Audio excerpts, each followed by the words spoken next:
Are you building a referral-only real estate business? And is that deceiving and distracting you and destroying your success? What in the world am I talking about? Isn't that what most people are doing? Isn't that what most people are taught? Work your sphere of influence, work your database, build by referral. That's the most fun, profitable business. But is that distracting you? Is that destroying your success? Business might almost entirely depend on referrals right now. I see this pattern all the time. I see people that think they're building towards freedom, but they're really captive and dependent on referrals only. In the next 20 minutes, I'm going to show you why a referral-only business can deceive leaders, distract them from doing the right work, and slowly destroy sustained success. Hey, I'm Todd Tremonti, and this is Commissioned, where we help folks go from the grind and the chaos and the financial frustration of real estate to the freedom and the wealth and the purpose and the impact of a great business that supports a great life. Let's get into, is a buy referral only business a problem and not a solution? Okay, so here's the deal, folks. You may be really happy with your referral-based business right now, and you may not be fully referral only. You just may be referral dominant. You may be mostly referral. But here's the thing. I want you to get every referral you can. Hear me clearly up front. Referrals are not bad. Referrals are good. They're great, and they often are the most fun, most profitable, I won't say easiest, but simplest transactions that you can do. When a friend trusts you enough to introduce you to a friend, that's a great thing. We want that to happen as much as possible in our business. The key word that I want to emphasize, and certainly tried to in the intro here, is only. When you are only working by referral. Man, that sounds like a badge of honor. That sounds like a point of pride. That sounds like you've achieved something, that you are trustworthy enough and good enough and capable enough that all you have to do is be great at what you do and people will tell others about you until something bad happens. We're going to get into a few of the bad things that can happen as we make our way through the show, but let me just broadly say, what if your reputation is damaged? What if you didn't even do anything to cause that? Have you ever seen this happen to anybody in Western culture? I sure have. Every day, someone gets accused of something. Something happens incidentally. Something happens unintentionally that causes a reputation to take a hit. If that's your only source of business, only being the key word, you're going to be in trouble. Now, we'll get into some other reasons this could be problematic in a minute, but I just want you to quickly assess your own business, whether you're solo, team, brokerage. Most folks tuning in here are team leaders or on a team or in some sort of definition of team, right? So that's who I'm going to speak to, but this applies to everybody. If you would look at your business right now and say that 70% or more of your closings and fundings and people you would call clients, past clients, sphere of influence or whatever, are from a referral, then heads up. Wake up, be careful, plan for a more stable, more sustainable, better future for you and your family and your finances and your people and your clients even. Okay. So quickly just diagnose, is that you? Are you by referral only or by referral mostly? Quick disclaimer, the folks over at the company called By Referral Only, Joe Stump and them, they're wonderful people. They got a bunch of great content. So this is not in any way attack on them, but this is an observation that I think it is unwise to build a purely and truly by referral only business. There's room for a bunch of opinions. That's mine. Okay, number two, here's the deal. What do I mean when I said it's deceiving and distract? The deceit part is that our industry often perpetuates the idea that that is the way to build your business. Don't have a bunch of overhead. Don't spend a bunch of money. Don't go and try to attract strangers. And there are elements of those things that are really attractive. There's elements of those things that I agree with. But there are also pieces of that really do deceive you. When someone says, why would you want to work with a stranger when you could work with a friend? That's kind of a false question. I want to do both. I want to work with as many friends, family, neighbors, and referral partners as I can. I also want to go out into the world and create new relationships with people that I did not know before that might be defined as a stranger right now. I want to attract them if they're ideal to work with me, if I can add a ton of value for them. I'm going to do that. But I don't want to be deceived that if they are not a referral, they are bad. If they are not a referral, that means they're expensive. If they're not a referral, that means they won't refer. That's not true. And we can be deceived by really holding to a higher value than we should, the idea that referral only is the best way. I'm going to get to pretty quick here in a minute how volatile that mindset is. So that's the deceit piece. It's just believing how attractive the referral business is, believing that not doing that is bad. I think that's unwise. Now, the distraction piece is there's so much that can be done that would lead to a referral. Coffees, lunches, chamber meetings, groups, organizations, volunteering. All those things are great. I do almost all those things. I don't do the chamber and some of that stuff. But the point is there's value in all of that. But if your belief is all I'm going to do is going to be to go out and cultivate referrals, you're going to end up doing some relatively low value stuff. You're going to do some things that take a lot of time, a lot of energy, a lot of consistency that aren't all that productive. That doesn't mean you shouldn't do them. It just means there's way more productive stuff for you to do.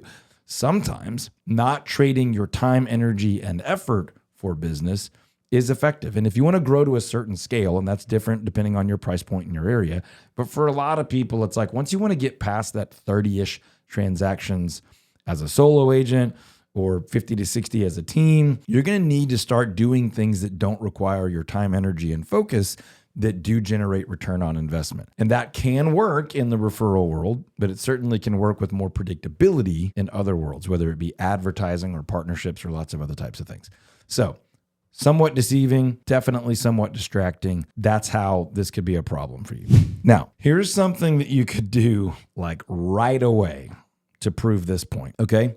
Number one, especially if you've been in the business for a while, right? Look at your production all the way back to the earliest part of your career, since year one, and just look at the ebb and flow of production. If you've done this for a while, you're going to find that if you are referral only or referral mostly, you're going to see some ebbs and flows that tend to have to do with life stage, your social circle. For example, I have a coaching client who's outgrown this and built beyond referral only, but he had a long, great business for 25 years. But as his life stage changed, his business changed. Now, for many of us, that's great. Like when you're young, referral only is really tough. Your friends and family are not buying houses yet. So you need like parents, friends and family and neighbors, and you need to go mingle and you need to create relationship with the right people, which one might argue is marketing. Topic for another day. But if your life stage is one where people aren't moving much right now, they're just kind of holding firm, or they don't need to move much. All of their moves is based out of want to, not need to, and mortgage rates or the market or inventory or consumer confidence hits a certain level, they just stay put and nobody moves. So this coaching client dealt with that for really the last 3 or 4 years. He had a very robust repeat and referral business that really went almost completely flat because most of his referral base was in kind of one generation, one type, which has been great for a long, long time and then was really not great for a short period of time. So adding some lead sources, adding some other opportunity has helped him grow beyond that and to be way, way, way, way more stable. So when I say stable, here's what I recommend that you do. I recommend that you build into your business at minimum 3 sources of repeat, recurring, regular, reliable business. One of them is repeat and referral, okay? Repeat and referral is one source. Now, you can do a lot of things within that source to drive that source, but that's one bucket we're going to say we get business from. We need 2 more. What are they going to be? Are they going to be advertising? Are they going to be events? Are they going to be direct mail? Are they going to be education? Are they going to be radio, television? We could just go on and on and on and on forever. You could do newsletters. You could do ads in the local circulars. You could sponsor sporting events, whatever. I don't care what they are. They just need to work, and you need 2 more of them at least. You need 3 places business can come from. And this is an obnoxious and almost cheesy illustration, but you need at least 3 legs on the stool to hold you up, okay? If you have a 1-legged stool, it takes a lot of energy to stay upright, okay? If you have a 2-legged stool, it takes almost basically the same amount of energy to stay upright. Once you have that 3rd leg, you have the beginning of some real stability. If you can add a 4th or a 5th or a 6th, then all of a sudden you become like impenetrable. You cannot be taken out of the game. You cannot be knocked over or knocked out. You can't be killed, right? And with that comes freedom. With that comes rest. With that comes vacations. With that comes wealth. With that you get the ability to sometimes say no to an opportunity because there's other places opportunities could come from. You have the ability to know that you could grow, you could scale, you could hire, you could support more income generating activity. So referral only is dangerous. Referrals are great. both are true. What am I saying? I want every referral I can get. I already said that. I want to say it again because it's very important. I want to be dominant in the world of referrals. I want the lifetime value of my clients to be exceptional, meaning we get a ton of value because they repeat and refer and we make a bunch of money.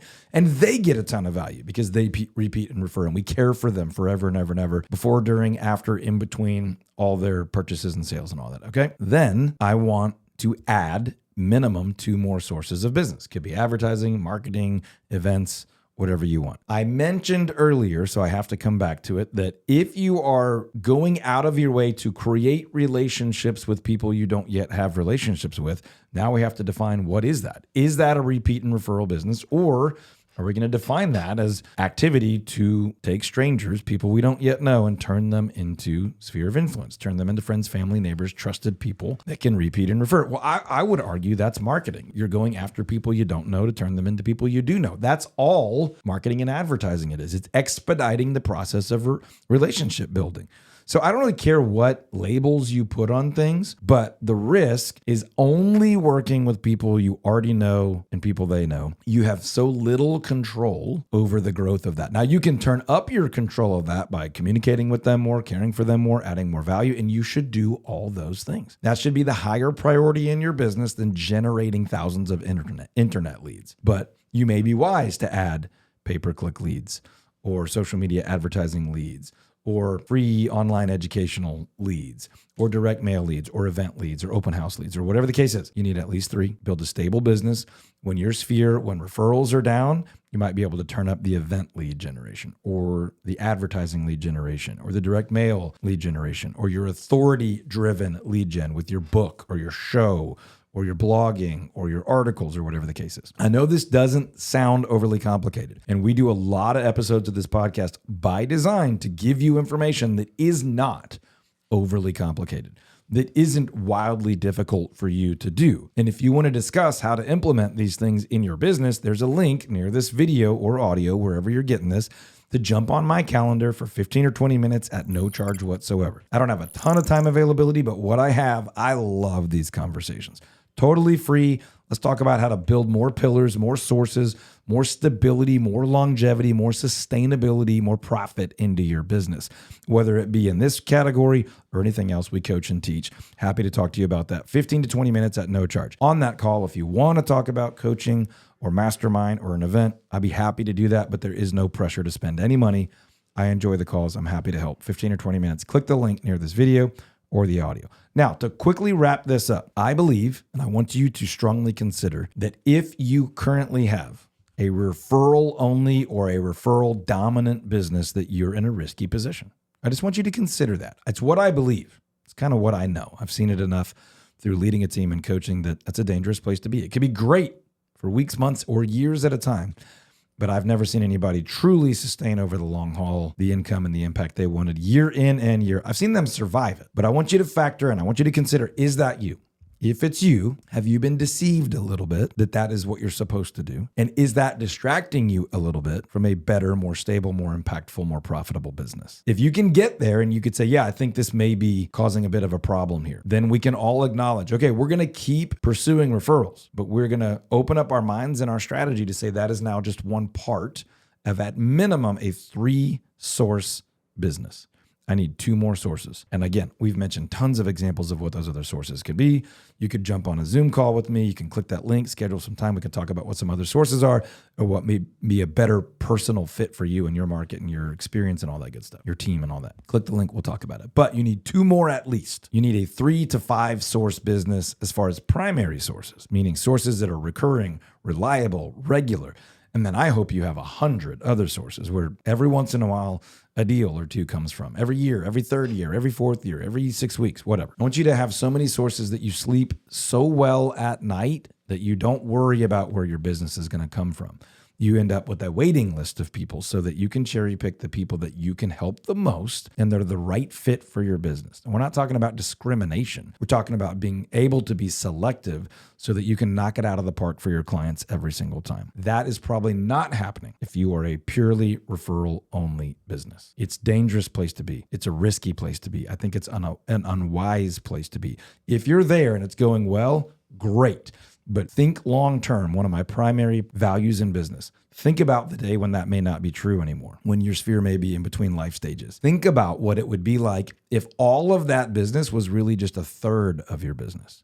What would that income look like? What would that freedom look like? How much less would you be grinding? How much less nervousness and fear would be in your life? How much more income, impact, freedom, fun, joy, scale, legacy, community could you build? If that fires you up, click the link near this video or audio. Let's jump on a call, 15 or 20 minutes, totally free.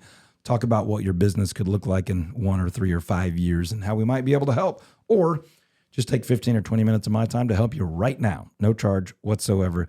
Let's do that. Final thought. I love referrals. I want you to get every single one you can. I just don't want you to be dependent on referrals only. I want you to build a broader, more stable business. And I'm happy and here to help you do that if you need some help. Hey, folks, we'll talk to you on the next episode. If this was helpful, send it to somebody it could help. Leave us a review. Click the feed so you get every episode we do here. And we'll keep putting in the work to help you grow a business that supports the life you want to live. Hopefully, that's a life of income and impact and joy. I'll talk to you on the next one.